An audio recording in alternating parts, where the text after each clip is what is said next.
오늘은 5월 8일 열왕기상 14장 21절부터 31절입니다. 솔로몬의 아들 르호보암은 유다 왕이 되었으니 르호보암이 왕위에 오를 때 나이가 41세라. 여호와께서 자기 이름을 두시려고 이스라엘 모든 지파 가운데서 택하신 성읍 예루살렘에서 17년 동안 다스리니라. 그의 어머니의 이름은 나아마요 암몬 사람이더라. 솔로몬의 아들 르호보암이 솔로몬의 뒤를 이어 왕이 되었어요. 그런데 이 열왕기상을 쓴 그 저자는 굳이 이 르호보암의 어머니에 대한 이야기를 씁니다.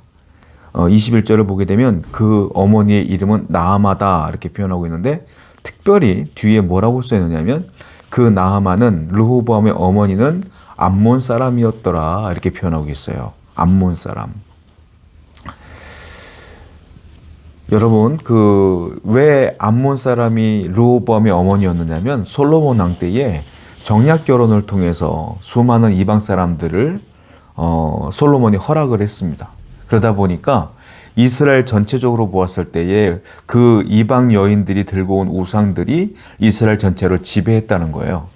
그러다 보니까 암몬 사람 나아마는 아들 르호보암에게 암몬 사람이었기 때문에 하나님을 교육할 리가 없었겠죠. 신앙교육이 제대로 이루어지지 않았다라는 것입니다. 무슨 말이겠어요? 부모가 먼저 하나님을 섬기는 자가 자녀에게 신앙교육을 할 수가 있다는 거예요.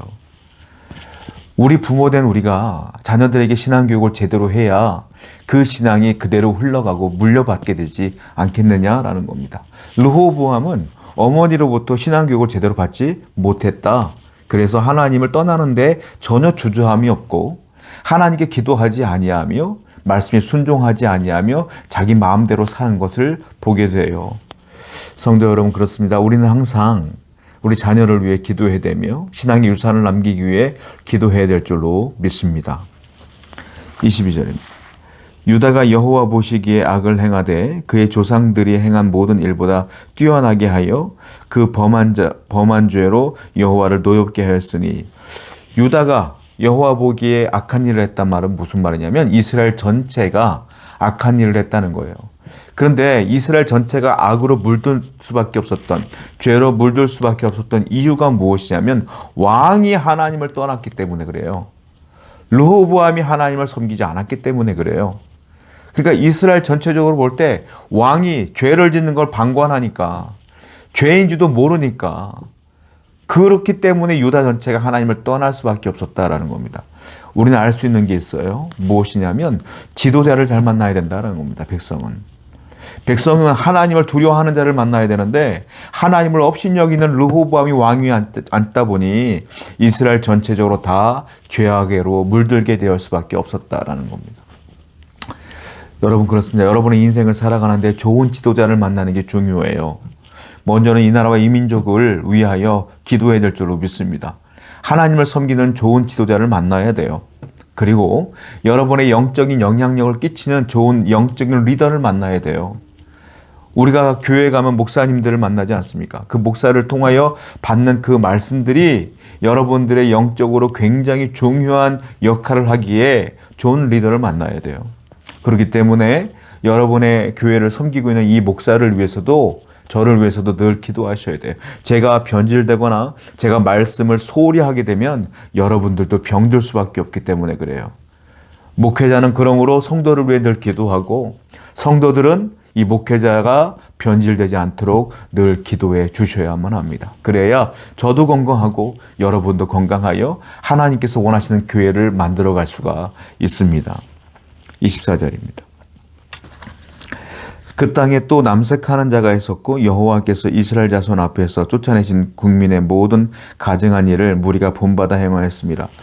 그러다 보니까 죄가 관영하다 보니까 이스라엘의 끔찍한, 말로 형용할 수 없는 죄들이 막 번져나가기 시작하는 거예요. 24절을 보니까 남색하는 자가 있었다라고 말하고 있어요. 이건 오늘날에 얘기할 때 동성애를 얘기하는 겁니다. 남색하는 자가 있었고, 그리고 가증한 일들을 무리가 본받아 행하였다 이렇게 표현하고 있는데요. 이건 이스라엘의 문화가 아니죠. 누구의 문화일까요? 가나안 땅의 풍습이었어요.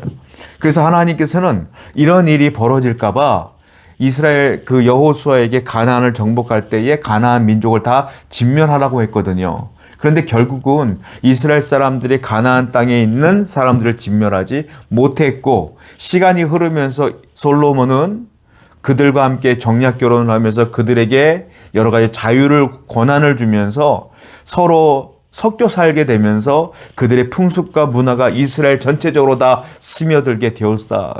그래서 이스라엘은 그들의 풍습을 죄인지도 모르고 행하는 것들을 보게 됩니다. 너무 큰 죄들을 짓게 되는 것들을 보게 돼요. 여러분, 그렇습니다. 우리가 이 땅을 살아가는데 이 땅은 어떻게 보면 하나님을 믿지 않는 사람들이 거하고 있는 곳이잖아요. 우리는 이스라엘 백성으로서, 하나님의 백성으로서 이 땅에서 살아가야 되는데 중요한 게 있어요. 그들과 섞여 살면서 우리는 세상의 가치관으로 살아서는 안 된다라는 겁니다. 세상의 가치관으로 똑같이 살아가서는 안 된다. 우리는 신앙의 관점으로, 하나님의 관점으로, 하나님의 시선으로 세상을 살아가서 그들에게 오히려 하나님의 영광을 드러내는 자가 되어야 되지 않겠느냐라는 겁니다. 오늘도 세상의 가치관이 아니라 말씀에 순종하며 살아가는 여러분 되기를 축원드립니다. 26절이요. 여호와의 성전의 보물과 왕궁의 보물을 모두 빼앗고 또 솔로몬이 만든 금방패를 다 빼앗은지라 르호보암 왕이 그 대신 노수로 방패를 만들어 왕궁문을 지키는 시위대대장의 손에 맡기매. 자, 그러다 보니까 하나님께서 이스라엘의 죄가 많다 보니까 르호보암부터 이스라엘 전체적으로 죄가 많다 보니까 그동안 솔로몬에게 주었던 모든 영광을 하나님께서 거둬들이기 시작한다라는 겁니다. 애굽왕 시삭을 통하여 이스라엘을 침범하게 합니다. 그러다 보니까 이스라엘이 밀려요.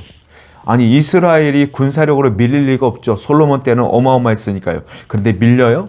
그리고 솔로몬이 금이 남아돌아서 만들었던 금방패들이 있어요. 금방패. 그 금방패를 다 애굽의 시삭이 다 빼앗습니다. 그러다 보니까 이 공격을 막기 위해서 르호보암은 금방패 대신 뭘 만드냐? 놋방패로 만들더라. 솔로몬 때는 방패가 다 금이었는데 르호보암 때는 놋으로 바뀌더라.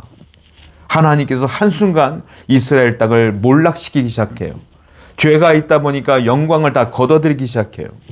여러분, 우리에게 주어지는 성공, 승리, 영광, 이 모든 것들은 하나님께 순종함으로 주시는 축복입니다. 하나님의 은혜를 주었기 때문에 가능한 거예요. 그런데 우리가 하나님 말씀에 순종치 아니하며 말씀대로 살지 아니하면 그 영광을 하나님이 직접 거둬들이신다라는 겁니다.